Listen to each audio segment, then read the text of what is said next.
Buat Sobat Bisnis Hack yang baru menonton channel ini, bisa klik like, subscribe, dan nyalakan notifikasi yang di bawah untuk dapatkan informasi video terupdate seputar bisnis. Selamat Kaizen dan selamat datang di channel YouTube Bisnis Hack. Halo Sobat Bisnis Hack, apa kabar? Ini udah berapa hari ya kita di rumah. Nggak masalah, karena di sini Ina bakal nemenin terus dalam chit-chat bareng alumni dan juga nanti konten-konten video yang lain. Yang penting sekarang kita tetap harus ada human connection nih. Jadi pastiin kita tetap bisa nongkrong dan ngobrol bareng walaupun dengan media kayak gini melalui channel Bisnis Hack ini. Nah, kali ini teman-teman Ina di sini bakal ngundang salah satu alumni kita yang bisa dibilang ini tuh alumni yang sangat-sangat produktif karena baru juga ngeluarin buku, launching buku gitu. Kalau yang di sini pernah join eventnya Coach Fahmi, ini juga timnya Coach Fahmi nih, namanya Mbak Ira Pohan. Mbak Ira Pohan ini, teman-teman, dia punya bisnis namanya Arena Inovasi Prima. Beliau adalah CEO dan sudah memulai bisnisnya itu dari tahun 2016. Nah, Arena Inovasi Prima ini itu kalau bisa dikategorikan itu ada dua, arena training sama arena reseller. Nanti jelasnya seperti apa, detailnya seperti apa, biar Mbak Ira Pohan aja nih yang ngejelasin ke kita. Karena nanti kita juga di sini bakal dapat ilmu dari Mbak Ira gimana sih caranya kita yang punya bisnis di sini bisa maintenance atau memonitor juga tim-tim kita yang lagi kerja di rumah. Cara efektifnya seperti apa? Langsung aja yuk, kita sapa. Mana nih Mbak Ira? Halo Mbak Ira, Assalamualaikum. Halo. Oke, Mbak Ira, time is yours Mbak Ira. Yuk ajakin kita produktif hari ini. Kita bakal dengerin teman-teman bisnis hack langsung ini ya. Sobat bisnis hack harus simak nih. Mbak Ira lagi prepare. Gimana tetap produktif dengan segala tantangan yang ada. Aku di sini sengaja banget ngundang Mbak Ira karena kemarin abis ngeliat juga di status story gitu kayak, oh Mbak Ira asik banget, masih peduli sama teman-teman yang lain juga gitu, sering juga kayak sharing-sharing kan via online kayak gini, kenapa enggak kita undang juga ke channel ini. Apa kabar Coach Fahmi juga Mbak? Alhamdulillah, ya itu saya termotivasi dari guru-guru sekitar saya juga yang luar biasa semangat, jadi energinya saya dapat. Guru-guru saya ya salah satunya ini tadi, apa kabar Coach Fahmi? Coach Fahmi juga lagi semangat memotivasi banyak alumni-alumninya gitu. Beliau juga setiap hari, malah beliau setiap hari sharing buat program. Kalau di kami G-Coach, saya G-Coach itu ada ini, jadi ada namanya City to City Grounded. Nah, biasanya kita visit ketemu alumni satu persatu yang mau ditemui, dilihat bisnisnya gitu. Tetapi pada saat kondisi seperti ini, bagaimana cara untuk mengedukasinya? Jadi Coach Fahmi lagi bikin kamera to kamera grounded, CCG-nya dari City to City Grounded, sekarang kamera to kamera grounded. Beliau buat setiap hari, Coach Fahmi gitu. Ya, jadi setiap hari selalu ada tema-tema yang benar-benar memotivasi kita untuk tetap survive di kala krisis ini. Dan ya, sehingga itu yang memotivasi saya gitu. Satu sisi saya ngelihat Pak Mardigu juga dengan video-videonya beliau dan bisnis hack yang wow, bikin nggak bisa jadi kaum rebahan sih gitu. Jadi apa nih? Seperti apa? Kita nggak boleh jadi kaum wait and see gitu. Jadi yuk kita banjirin informasi-informasi aja buat teman-teman yang lagi kerja di rumah. That's why nih ngundang Mbak juga buat sharing sama kita. Iya, saya juga jadi termotivasi untuk bikin namanya Kopi Hangat Arena. Jadi Senin sama Kamis buat sharing-sharing sama alumni apa sih gitu, atau sama teman-teman yang ingin dapat ilmu praktis aplikatif gitu. Saya share, saya undang teman-teman trainer atau praktisi untuk berbagi ilmu yang bisa langsung dipraktekkan, itu free gitu. Nah, Mbak Ina lihat di situ ya, Mbak.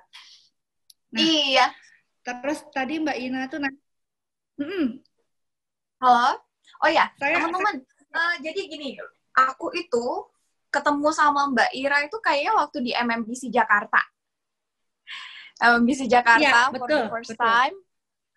Terus mulai di sana, terus ketemu lagi waktu di SKBC, Sekolah Konglomerat Bootcamp.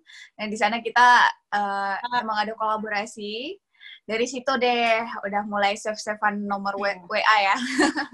Nah, dari situ terus ya udah kayak ceritanya sampai sekarang jadi akrab kayak gini. Nah, di kesempatan kali ini Mbak Ira itu bakal ngajakin kita buat tahu gimana sih cara kita bisa monitor kinerja tim. Walaupun sekarang lagi WFH kayak gini. Ini udah minggu keempat loh. Wow, 1 bulan.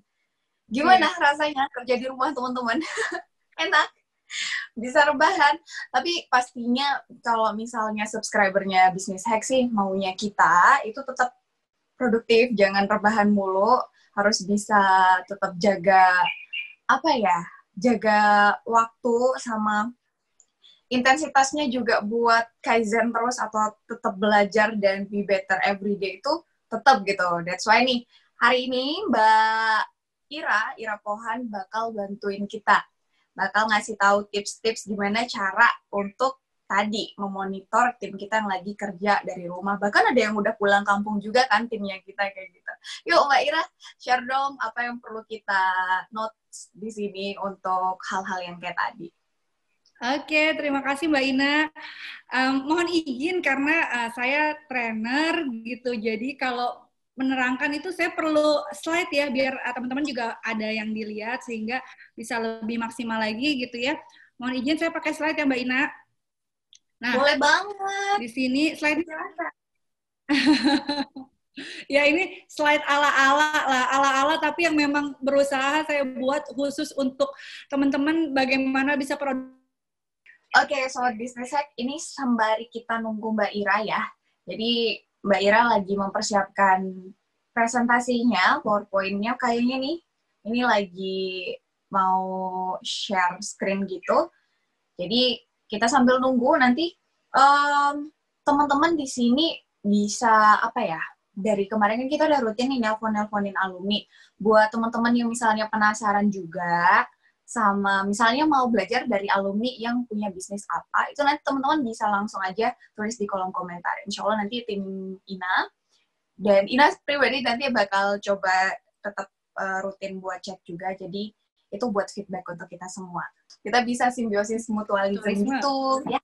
Ya, benar. Wah, ini udah balik nih, Mbak. Yuk. Iya. Jadi ya saya timbul tenggelam, tapi insya Allah semangat saya akan terlalu timbul gitu ya. Tidak seperti sinyal yang timbul tenggelam. Oke. Iya, benar-benar ini transformation, dan ini benar-benar ujiannya transformation-nya itu di saat ini, benar-benar di kala krisis seperti ini. Bagaimana? Ayo kita transformational action kita. Nah, biar kita jadi pemenang impian. Wah, ini saya sambungin dengan buku saya nih. Tetap produktif dengan dengan punya impian, teman-teman semuanya. Nah, di sini saya ngelihat ini kondisi yang memang benar-benar terjadi gitu. Saya juga ngalami di minggu-minggu awal work from home. Dan saya dengar juga dari para business owner, dari teman-teman leader. Semalam juga teman associate trainer saya, by the way saya usaha training consulting juga. Nah, yang fokus untuk melihat kinerjanya tim gitu. Nah, saya dengar dari business owner juga, associate dan business owner pada pusing, bagaimana ini kok nggak bisa konsentrasi gitu karena kondisi krisis kesehatan. Setiap hari kita dapat updatean jumlah kematian yang bertambah, dan juga ditambah lagi work from home gitu. Gimana caranya kita bisa ngelihat tim yang bekerja, apakah mereka bekerja maksimal, bagaimana menggajinya, kalau menggaji mereka kerjanya nggak maksimal, bagaimana? Penat. Itu yang terjadi. Lalu yang kedua juga bisa jadi terjadi, yang sering saya dengar, saya lihat adalah ngerasa tim atau rekan kerja itu kok kinerjanya nggak sesuai dengan harapan gitu. Kenapa gitu? Nggak kayak gitu loh seharusnya gitu. Tetapi ya ini juga yang saya perlu ajak ke teman-teman business owner atau para leader. apakah kita sudah menunjukkan standar harapan kita sehingga bisa match. Itu PR-nya. Kalau ini ngerasa pusing seperti ini ya. Terus yang ketiga, ini yang bisa terjadi teman-teman semua, Bapak Ibu. Nah, bingung, aduh perlu ngambil keputusan gimana ya, bentar lagi Lebaran, gaji karyawan, PHK apa enggak, tapi THR juga gimana. Terus bisnis ini bisa jadi stuck nih, ini bagaimana gitu. Ya ini apalagi ini jumlah ini terus-menerus eksponensial ya, jumlah COVID-19 gitu, itu yang buat wah akhirnya jadi buntu gitu. Nah, tapi di sini teman-teman semua saya mau ngajak kita untuk melihat bahwa ini semua adalah ujian di sekolah kehidupan. Kalau ujian nasional ini saya sebelumnya kerja di learning center, jadi ini saya foto saya tutupin, ini foto saya belum berjilbab, ini saya lagi menguji para peserta training gitu. Nah ini sekarang juga saya lihat ini kita sedang ada di ujian sekolah kehidupan, terutama para kita sebagai leader, bagaimana nih kita untuk bisa membawa usaha kita ini sebagai nakodanya bisa tetap menang gitu. Pilihannya ada dua, mau jadi penonton atau loser. Ya udahlah, ya kondisinya memang kayak begini, tim saya nggak bisa maksimal, tim saya ya sekarang work from home, kerjanya nggak bisa, saya kerja nggak bisa, yang mesti harus tatap muka, nggak bisa online gitu, atau jadi champion, jadi pemenang, jadi juara di sekolah kehidupan ini. Kita yang pegang kendali atas hidup sendiri. Kita yang pegang kendali atas jalannya bisnis kita. Pilihannya ada di kita semuanya, Bapak Ibu. Tapi ajakan saya di sini, kita sebagai business owner, kita perlu tanamkan mindset bahwa kita pemenang. Kita sebagai leader, sebagai pemimpin ataupun business owner, kita diciptakan sebagai pemenang. Kita mundur lagi, kita flashback lagi seperti saat kita bayi gitu.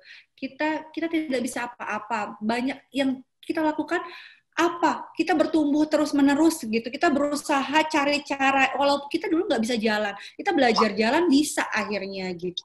Lalu kita nggak bisa apa-apa, nggak bisa baca, kita bisa akhirnya gitu. Dengan kondisi krisis ini juga kita perlu bisa jadi juara. Kalau seperti anak kecil, kita sebagai pemimpin, biar kita ngeluarin ide gitu. Anak kecil kan saya suka analogikan ke anak kecil itu, karena anak kecil kalau mau sesuatu, cari caranya gitu. Kita sebagai pemimpin tim, ya Mbak. Oke, masih ya, terhubung lanjut ya, saya lanjutkan. Masih terhubung, putus nyambung sinyalnya, tapi semangat saya tetap nyambung terus ya. Bismillah. Lalu pilihan kita juara, mau jadi membawa tim kita jadi tim juara, bagaimana caranya? Saya mau kasih tiga kunci ya dari buku saya, Bapak Ibu teman-teman. 3 kunci, dan ini kalau saya singkat jadi TAP gitu. Kita bisa melalui krisis ini, ujian sekolah kehidupan ini dengan akhirnya harapannya insya Allah menang gitu. Caranya banyak, tetapi tiga kata kuncinya Bapak Ibu atau teman-teman semua, yaitu TAP yang saya singkat, dan T-nya itu think, A-nya itu adalah action, dan B-nya be disiplin. Nanti ini saya jelaskan satu persatu dulu, tapi intinya saya akan fokus di be disiplin ya. Think-nya tapi think dan action ini saya akan jelaskan sedikit. Think-nya adalah kerja cerdas. Teman-teman, Bapak Ibu, pilihannya kita bisa punya pilihan untuk tenggelam di sini dengan kondisi krisis ini. Kita cari banyak alasan, tapi di sini ajakan saya ayo sama-sama kita mulai dengan diri kita, pikiran kita yakin akan menang. Caranya tingginya adalah kenali diri dan tim. Teman-teman, lihat diri sendiri apa nih. Kalau misalkan di CEO kayaknya Pak Mardigu, itu kalau saya deal maker, sehingga saya melihat nih peluang ala-ala ya Presiden Amerika Donald Trump gitu. Saya coba lihat nih, apa nih yang bisa saya dealing di kondisi saat ini. Tim saya apa nih, kita bagi agile, kalau kata Pak Mardigu, langsung agile gitu. Agile mengikuti kondisi sekarang gitu. Cepat ambil keputusan, dan kalau nggak perlu perfect dulu, lakukan, ajak tim gitu sesuai dengan potensinya. Dan yang kedua pastinya adalah mulai dari tujuan akhirnya. Tujuan akhirnya kita apa nih? Menang. Misalkan kita punya target biasanya kan kalau saya ngajak klien saya atau teman-teman para business owner untuk pastinya punya goal atau yang goal tahun ini apa, omset tahun ini berapa, ya sudah berarti kalau misalkan tahun ini kalau saya pribadi mulai dari tujuan akhir goals-nya misalkan sekian miliar nggak tercapai dengan cara satu ya cara yang lain. Misalkan saya sih ini kayaknya kita mirip-mirip nih dengan bisnis hack juga, dengan ya jual buku juga. Saya lihat bisnis guru saya lah pastinya iyalah ya, Pak Mardigu bukunya banyak dijual. Kalau Pak Mardigu selain training offline yang nggak bisa, training online nggak bisa, kurang maksimal gitu untuk mencapai goals-nya dengan cara jual buku. Nah lalu teman-teman tujuan akhirnya apa? Jangan direvisi, tapi caranya yang PR perlu dilihat nih, bagaimana caranya untuk dengan menyesuaikan kondisi saat ini. Tahu itu dulu, kenali diri dan tim, dan juga mulai dari tujuan akhir. Lalu actionnya, kalau udah tahu, udah punya tujuan akhir, yang paling penting adalah action, cepat gitu. Kita berlatih terus-menerus. Nah, tapi kalau di saat krisis ini, ajakan saya actionnya itu kita menggunakan dengan cara happy, tetap happy. Kenapa? Saya yakin Bapak Ibu, teman-teman semua punya banyak ide, punya banyak rencana, ilmu, tetapi yang bisa menghambat ide itu keluar adalah kepanikan kita. Sehingga ajakan saya, ayo kita tetap happy gitu. Saya terinspirasi sekali, kan kemarin salah satu guru saya, guru kita semua juga, Pak Tung Desmuaringin, terkena COVID, sempat positif COVID-19 gitu. Nah, saya diskusi sama beliau gitu. Saya sempat diskusi waktu beliau di rumah sakit. Saya dikasih voice note yang berisi tentang nyanyian beliau untuk kita tetap gembira. Itu energinya tersalurkan. Sehingga saya berpikir, oh benar, kita ini perlu happy nih sebagai pemimpin. Sehingga ide kita gitu, kita bisa menyebarkan vibrasi positif gitu. Oh ya, ini saya juga munculkan Academy Trainer, mohon izin gitu. Ini salah satu guru dari guru saya juga gitu. Jadi ilmunya adalah menyebarkan energi positif, tetap happy, sebarkan energi positif sehingga satu sama lain energinya positifnya muncul, keluar ide-ide positifnya gitu. Tim happy, ide kreatifnya keluar. Buat happy dulu di actionnya seperti itu. Nah, lalu itu actionnya yang ketiga. Nah, ini paling penting nih untuk kondisi sekarang. Ini poinnya tadi kalau misalkan tadi Mbak Ina nanya gimana ya caranya. Ini paling penting adalah disiplin. Disiplin eksekusi. Saat ini yang perlu kita lihat, teman-teman, kerja dari rumah, work from home itu sama aja kayak kerja di kantor gitu, nggak ada bedanya, cuman beda tempat aja, cuma sedikit ada tantangan aja. Tantangan dia misalkan kalau kayak sinyal putus nyambung atau apa, tapi semua bisa dilakukan.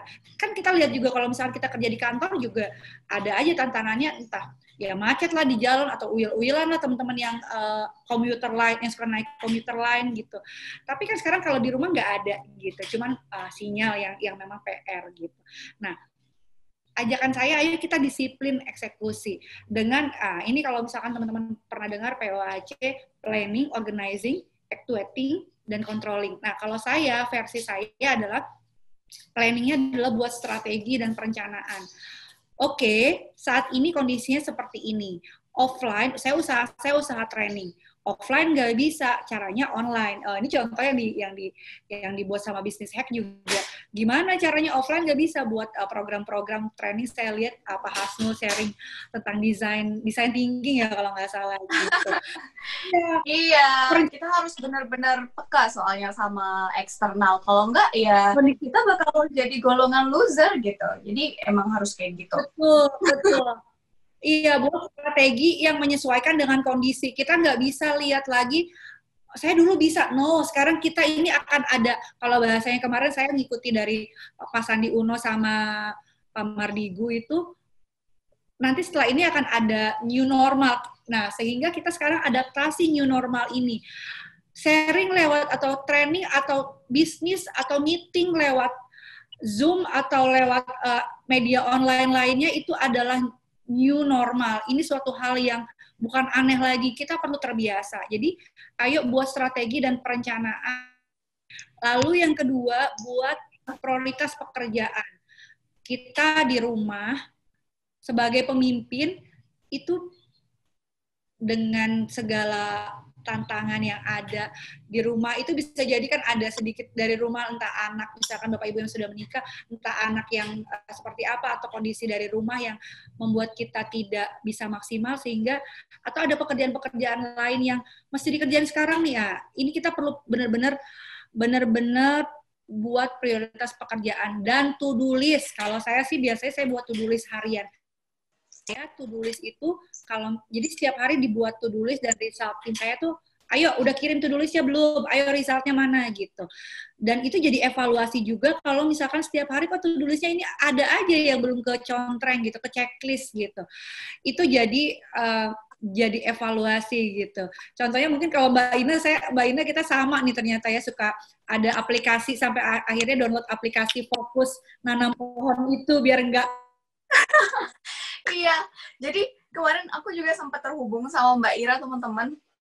Karena WFH, jujur untuk orang-orang yang ekstrovert kayak Ina ini, memang distraksinya itu banyak gitu. Cepet banget dapat distraksi. Jadi kayak, aduh ini kalau misalnya tetap main HP atau misalnya nggak fokus, itu kayak bahaya banget. Jadi ternyata pas coba cari-cari gitu, ada loh aplikasi fokus yang itu, ini buat teman-teman yang lagi dengerin, aplikasinya namanya Forest, itu ada di App Store dan Play Store. Jadi teman-teman pengguna Android atau iOS itu bisa langsung aja di-download. Jadi maaf Mbak Ira, ini out of topic, tapi kayaknya penting juga buat teman-teman kita tahu kali ya, biar bukan cuma kita yang terbantu. Iya, jadi aplikasinya itu teman-teman, apa ya, kita tuh kayak bertanam gitu. Jadi kayak ada bibit pohon yang itu akan tumbuh seiring kita setting mau berapa jam kita fokusnya. Jadi nanti pohonnya bakal mati atau nggak jadi hidup dan segar kayak gitu kalau misalnya kita meninggalkan aplikasi itu.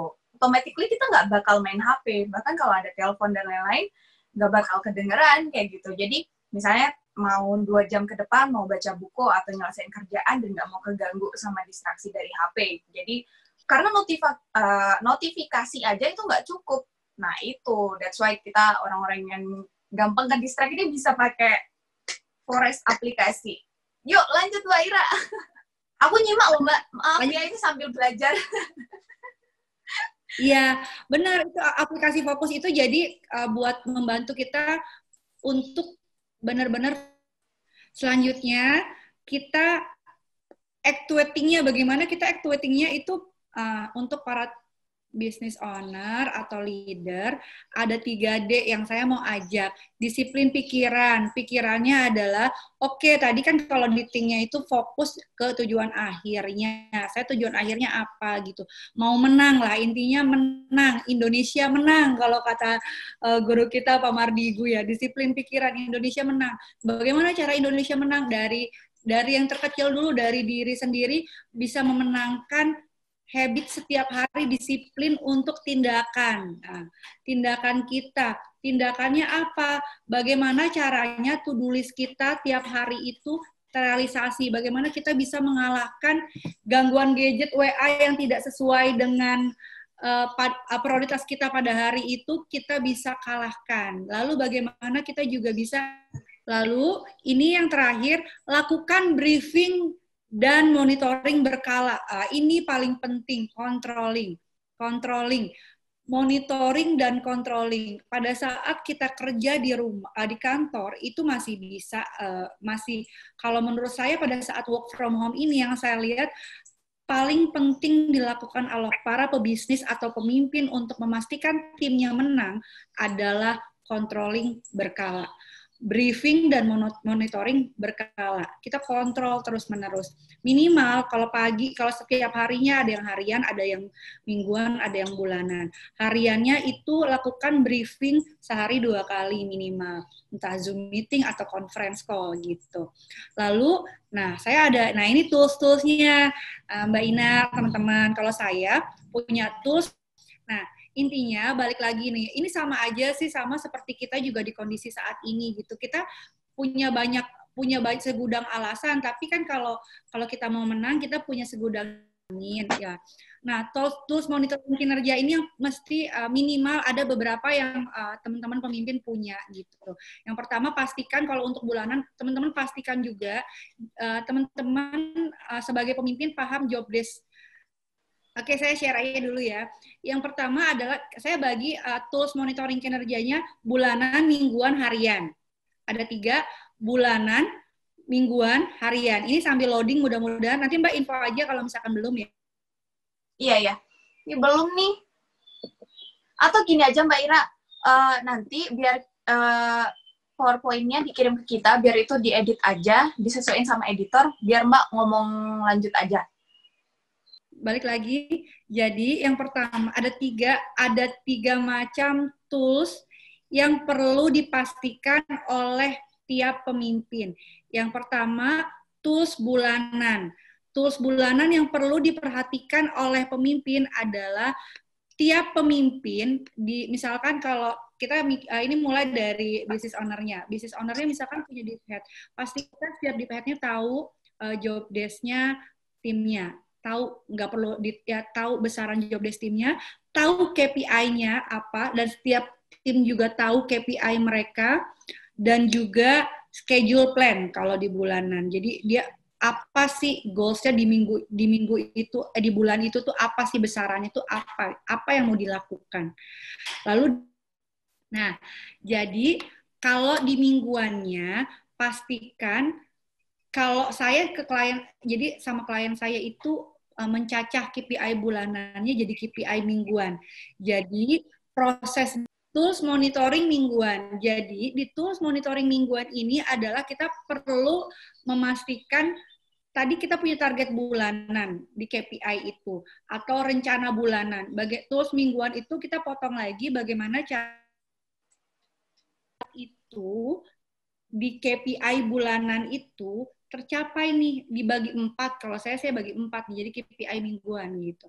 KPI mingguannya dicek nih, bagaimana nih kalau misalkan misalkan targetnya sebulan itu contohnya 100 miliar misalkan, atau 1 miliar, berarti 1 miliar itu kalau misalkan dibagi 4, misalkan 250 juta.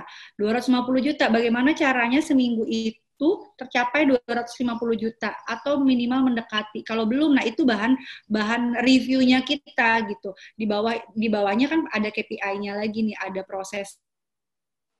KPI mingguan itu turun juga ke schedule plan mingguan. Tadi schedule plan bulanan mungkin lebih kalau sebulan itu belum tergambar apa sih program-programnya atau apa sih perencanaan-perencanaan yang mau dibuat. Nah, jadi kalau per minggu itu bisa lebih tajam lagi. Itu yang perlu direview atau yang dicek sama teman-teman business owner atau pimpinan.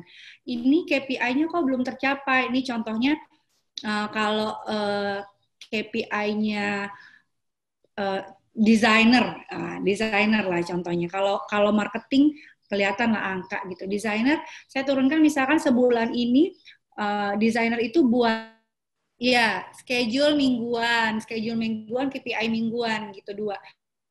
Oke. 3 jenis tools monitoring. Yang pertama tools bulanan, KPI bulanan, KPI bulanan dan schedule plan bulanan. Lalu tools mingguan, KPI mingguan. Jadi tadi KPI bulanan turun ke KPI mingguan. Schedule plan bulanan turun ke selanjutnya kalau kita udah punya KPI mingguan, contohnya misalkan KPI-nya desainer. Desainer itu punya goals untuk bikin salah satu KPI-nya itu buat 80 desain misalkan dalam sebulan. Berarti kalau kita bagi seminggu itu ada 20 desain. Nah, apa yang terjadi kok nggak sampai 20? Nah, itu yang direview sama teman-teman leader atau business owner gitu. Kok nggak nyampe segini, apa sih kendalanya? Itu lalu turun ke harian, kita lihat tadi target mingguannya di KPI sama schedule plan, terus turun ke harian, bikin to-do list tadi gitu. To-do list dan result itu yang direview, kok hari ini itu yang perlu teman-teman business owner atau leader jalankan sih. Kalau saya sih experience-nya gitu, Mbak Ina, teman-teman. Jadi saya punya klien KPI itu jadi mereka saya ngelihat tetap malah lebih produktif gitu dengan dikontrol, dimonitoring, jadi tetap cari cara bagaimana bisa menang meraih KPI-nya gitu. Bukan ngelihat kondisinya gitu, tapi lebih ngarah ke tujuan akhir yang Jelas. Aku malah gitu. dapat beberapa poin yang keren banget sih, Mbak Ira. Jadi kayak aku thank you banget nih Mbak Ira udah ngejelasin kita. Terus maaf juga buat teman-teman yang lagi dengerin ini, Sobat Bisnis Hack yang lagi nonton ini, kalau misalnya ada gangguan dan terpaksa kita cut nantinya, karena memang koneksi tidak mendukung ya Mbak ya ternyata.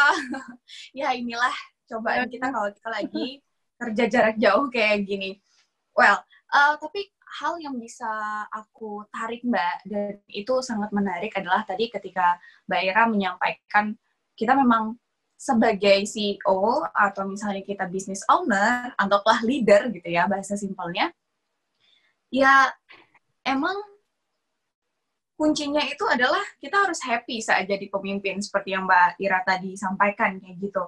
Terus emang harus tetap sebarin energi positif, nggak capek-capek dari kemarin kita bahas, ayo kita sebarin lagi energi positif, bukan cuma ke diri kita, tapi juga ke tim kita. Karena kalau tim happy, kayak yang dibilang tadi, kalau tim kita itu happy, ide kreativitas itu bakal muncul, bakal keluar dengan sendirinya, tanpa kita harus meminta gitu. Jadi yang poin pentingnya itu dulu, bahkan tadi kayak disampaikan sama Mbak Ira, kita harus belajar juga dari salah satu tokoh ya, yang mungkin teman-teman di sini juga udah sangat-sangat hafal dengan Bapak Tung Desem Waringin gitu. Kita tahu bersama kalau beliau itu positif COVID, tapi kayak yang diceritain Mbak Ira tadi, Mbak Ira juga katanya benar-benar ada di sisi Bapak dan sempat nengokin, itu beliau tetap menyebarkan nengokin seperti chat-chatan, nggak nengok, chat sama Pak Tung gitu. Iya, jadi saya jadi ada miskom. Kita lurusin dulu ya teman-teman ya. Ya, saya chat sama Pak Tung gitu, chat-chatan, WhatsApp gitu. Beliau kirim voice note ke saya. Oke, WhatsApp ya. Oke, aku langsung kayak simpulin aja ya Mbak Ira ya. Aku mohon izin ya. Iya, silakan Mbak. Sinyalnya kita. Oke, nanti yang bagian itu biar izinkan tim kami yang edit Mbak. Jadi tadi berarti poinnya adalah belajar dari Pak Tung Desem, kalau walaupun beliau itu sekarang lagi positif COVID, tapi sebagai seorang pemimpin sekarang negatif. Sekarang udah negatif. Udah negatif. Cepet, keren banget. Cepet sekali sembuh karena beliau happy gitu. Ya. Iya, happy saat jadi pemimpin. Sebarkan terus energi positifnya kita, sama kayak yang lagi dilakuin Mbak Ira ke kita semua ini teman-teman. Thank you banget Mbak Ira udah nyebarin energi positifnya ke kita, buat kita tetap upgrade skill terus. Ini soft skill yang menarik banget buat kita terus asah di saat-saat seperti ini. Jadi kuncinya para leader, para CEO, para business owner, ketika tim happy tadi yang disampaikan sama Mbak Ira ya, ide kreativitas dari tim kita tuh bakal muncul dengan sendirinya, bakal keluar kayak gitu. Nah, sekarang tinggal kita sebagai seorang leader yang gimana sih tetap bisa memastikan mereka tetap bisa kerja dengan happy, dengan nyaman di rumahnya masing-masing atau di tempat mereka masing-masing. Itu tadi Mbak Ira udah bagi tips gimana nih kita bisa disiplin. Karena disiplin itu adalah kuncinya ya Mbak Ira ya. Ada 4 langkah yang bisa kita terapin. Pertama itu tentuin dulu strateginya atau planningnya akan seperti apa. Kedua, bikin to-do list dan buat schedule untuk pekerjaan kita. Jadi nanti di akhir kita bisa checklist tuh mana yang belum kayak gitu ya. Terus ketiga itu actuating, kita juga harus tetap apa ya, bisa terus menilai. Actuating itu tadi apa sih Mbak? Bisa mungkin dijelasin intinya? Actuating, ya, actuating itu dengan 3 disiplin. Kalau saya ngajaknya disiplin pikiran, disiplin tindakan, dan disiplin keyakinan. Wow. Nah, itu dia. Ada 3. Ya. Jadi, tetap harus disiplin dalam kondisi seperti ini. Nah, yang terakhir itu juga nggak kalah penting ya, Mbak Ira ya, controlling. Jadi, tetap harus ada nih, kita controlling result-nya itu apa gitu. Jadi, nggak melulu tentang kerja, tapi nggak menghasilkan apa-apa gitu. Karena yang kita tahu, produktif itu bukan hanya tentang seberapa banyak to-do list yang berhasil kita kerjain, tapi juga result-nya itu apa gitu. Kalau misalnya kita banyak to-do list-nya, kita udah ngerjain ini itu, tapi nggak menghasilkan result, ya berarti kita belum produktif. Ya nggak sih, Mbak? Itu dari hasil buku yang aku baca. Wih. Oke. Aduh, gila. Kita udah lama banget sama Mbak Ira nih ngobrolnya. Thank you banget, Mbak Ira. Ini udah lebih dari 30 menit. Maafin, padahal janjinya 30 menit aja. Makasih banget udah ngeluangin waktunya. Baik, Sobat Bisnis Hack, kayaknya kita udah sharing banyak hal nih. Thank you banget mewakili teman-teman Bisnis Hack yang lagi mendengarkan ini. Mbak Ira, aku ngucapin sekali lagi makasih banget udah ngeluangin waktunya. Semoga Mbak Ira tetap sehat. Sobat Bisnis Hack juga yang lagi dengerin ini, yang semangat belajarnya nggak pernah padam. Aku apresiasi banget. Tim Bisnis Hack akan terus kaizen untuk kasih informasi buat teman-teman yang lagi dengerin ini. Semoga kita semua bisa kaizen terus bareng-bareng, dan apa yang kita sampaikan melalui channel ini bisa bermanfaat untuk kalian. Sekali lagi, kita sangat menerima masukan teman-teman buat yang next kira-kira pinginnya dihadirin alumninya Bisnis Hack bidang apa. Misalnya ada yang kepo atau penasaran terhadap bisnis tertentu, teman-teman bisa banget kalian kasih usulan atau saran di bawah. Baiknya next kita bahas atau kita undang alumni yang dia punya bisnis seperti apa. Oke? Kita kaizen bareng-bareng terus ya. Tetap sehat. Assalamualaikum.